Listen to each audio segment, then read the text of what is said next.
Want to shine some light on a video I saw today by Nicholas Irving. He's a military veteran. He has something like 20 confirmed kills as a sniper. He's talking about gangster rap music and he says it's pointless music. He's a former sniper in the military. So he's actually taking lives. The things these gangster rappers are rapping about in terms of killing and spinning the block, shooting the ops, he's actually done it. And he, more than anybody, understands that it's not something to glorify. So I'm gonna let him speak first and I'm gonna give my commentary on it.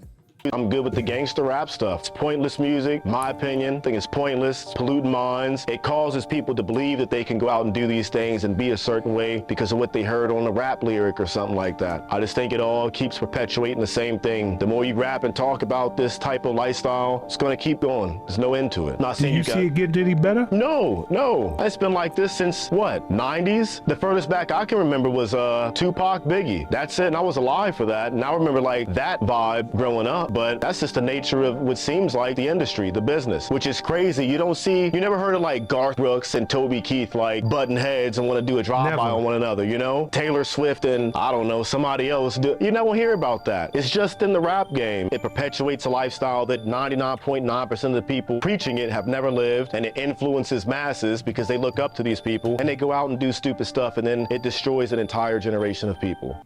Okay, so firstly, I want to know, what do y'all think about this? Go ahead and type that in the comments, and then I'm going to say what I think. So when I was younger, I would disagree vehemently with what Nicholas Irving said. I would say, yo, it's just music. These guys are just rapping about their environment, their community. I would give like a very I'll give like an answer that they'll teach you in college. Well, the socioeconomic factors of how these guys grew up and in the school to prison pipeline, it makes it so where their environment would, today I wouldn't give an answer like that. I would more so agree with Nicholas Irving. And this is something that I've actually switched on from being youth, like a teenager, to being an adult like I am today. It's just like the effects that certain things have on Black culture and just American culture in general. So like if you asked me when I was in 5th grade, like when Grand Theft Auto San Andreas came out, I was like in elementary school, GTA San Andreas, it's all over the news. Parents are going crazy. You're killing cops in this game. You're killing the military, all this type of stuff. I would be like, it's just a game. My opinion would be, it's just a game. This game doesn't make kids go do anything. It doesn't affect kids. It's just a game. Today though, I would disagree with that. I would disagree with old me. Today, I would say my opinion would be all these little things that we have culturally affect us in some way, culturally. And there's a reason why America, the USA, has like so many gun-related deaths. And there's a lot of different reasons, right? Sure, you can say the school to prison pipeline, like no one thing is the total reason why it's happening, but in things like violent video games, and to Nicholas Irving's point, violent music, it plays a role. It just does. And with the gangster rap, I kind of go back and forth, right? Because here's where I'm a hypocrite. There is gangster rap, and by gangster rap, I'll just include all ultra violent rap, right? There is gangster rap that I do listen to and do enjoy in spurts. Like for instance, if the music is good enough, I will probably listen to it, unless there's just some really heinous things being glorified on the song.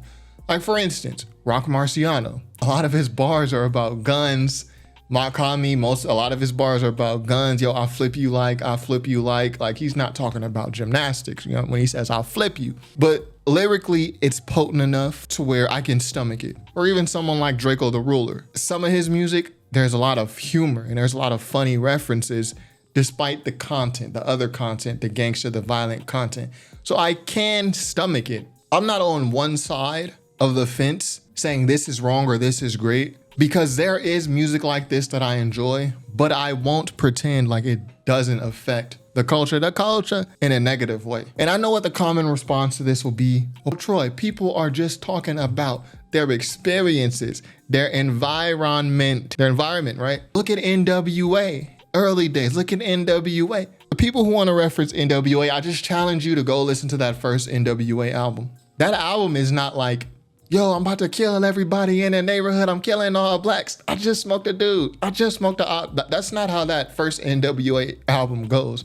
The first NWA album, it's as much socially conscious as it is gangster. And that's because of Ice Cube's pen. Ice Cube's pen was never like, yo, I'm smoking on ops. I'm killing people. I'm at the funeral shooting a video.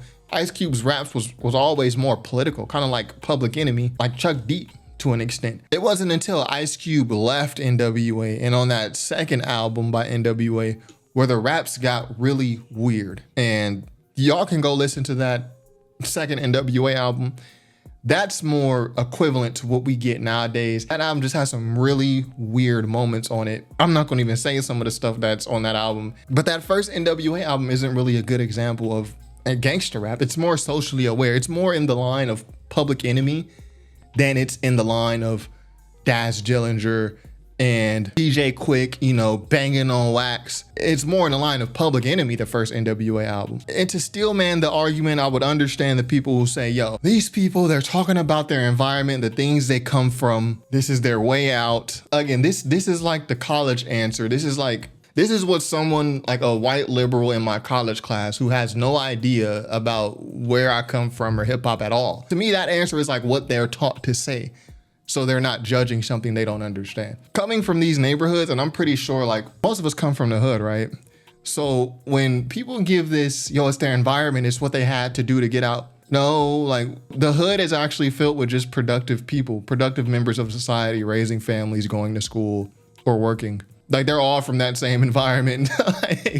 So anyways, I'll close by saying, I do think gangster rap, especially what it's evolved into, which is drill rap, you know, drill, which is, it's gotten to the point where people are shooting videos at grave sites. People are talking about crimes they've actually committed.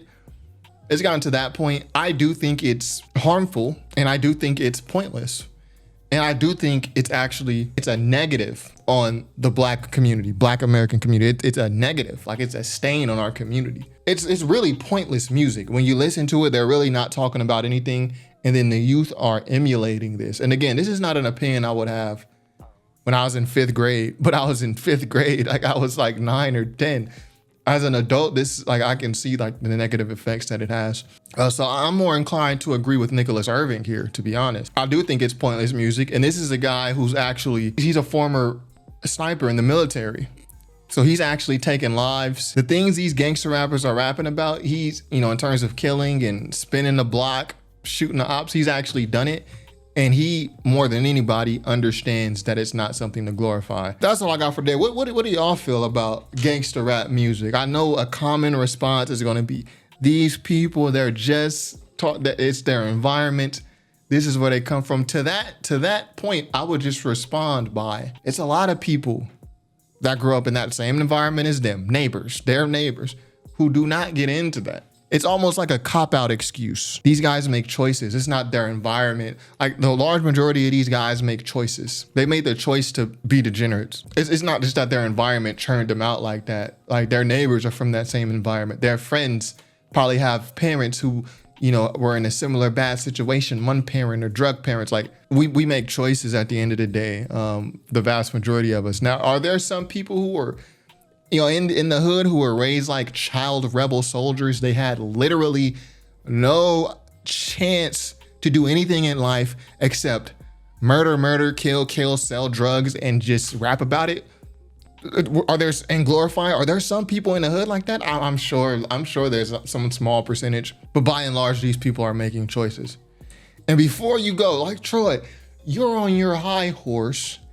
You don't know what these guys even have to go through. You don't know. Mind you, I'm from South Central LA. I was born at Killer King Hospital. Before you act like I don't understand, and the reason that I have this harsh view is kind of because I do understand. Keep in mind that you don't know what I've done in my life. Let's just say hypothetically, if I ever sold drugs or done something like that, you don't know. I could easily just lean back and people are like, yo, why are you selling drugs? I could easily lean back and be like, I'm from South Central. It's the environment.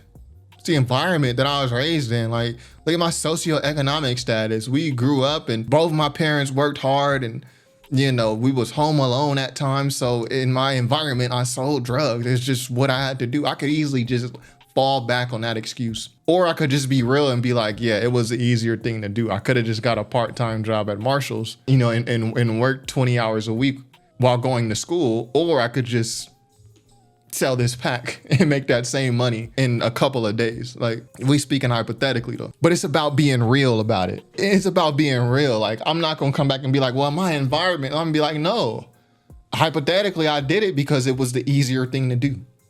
It was just easier to do it this way, hypothetically. So I feel like a lot of times the environment excuse, this is like a cop-out. Again, this is the environment. This is something I want to hear coming from someone who doesn't understand it, because they can't, it doesn't sound right for them to judge it when they don't truly understand it. So this is something I expect to hear in a college class from people who's not from it. Cool, that's the basis of your understanding of it. A lot of times the degenerate thing, especially where we come from, it's the easy thing to do. The hard thing to do is to be like, yo, I'm not joining nothing in the street life, whether it be selling drugs, joining gangs. I'ma just be me, dolo regardless, and whoever mess with me, and that's just how it is. That's the hard thing to do. The easy thing to do is a lot of the times is to just fall back and be like, okay, I'm gonna succumb to the pressures around me. I'm gonna do this, I'm gonna do that because it's easier, less people will pick on me, I'll have more friends. It's an easier way to get money. Like, that's the easy thing to do. The hard thing to do is to be like, yo, I'm gonna continue being myself. Whether I lose friends, whether I gain friends, whether I gotta fight every day, whether I get picked on, I'm gonna continue being me, and I'm not gonna fall into the pressure. That's the hard thing to do. Gangster rap, what y'all think? It's pointless music? I think at a certain point it became pointless. I think NWA, and I think the classic example is NWA. When you compare gangster rap today to NWA, first album, Straight Outta Compton, there's really no comparison. That first NWA album is more so socially aware. It's like how Ice Cube described it, where we're like the news reporting on what's going on in the street. The gangster rap today, and of the last decade or so plus, is literally just glorifying murder. And that's why you see so many rappers in Ricos right now. We almost called this man Lil Baby. Dominique Jones allegedly has a 4 PF Rico. Young Thug just took a plea deal for a Rico. We got some Rico stuff happening in LA. I know it's not popular to speak against the street life in our community, but which is strange. Why is it not popular to speak against that? Something which is so detrimental to the community, but it's just how it is. But y'all know I'm gonna say the unpopular. I'm gonna just say what I feel. So anyways, what do y'all think? Gangster rap, is it pointless? Let me know in the comments. Top5rapwebsite.com. Peace.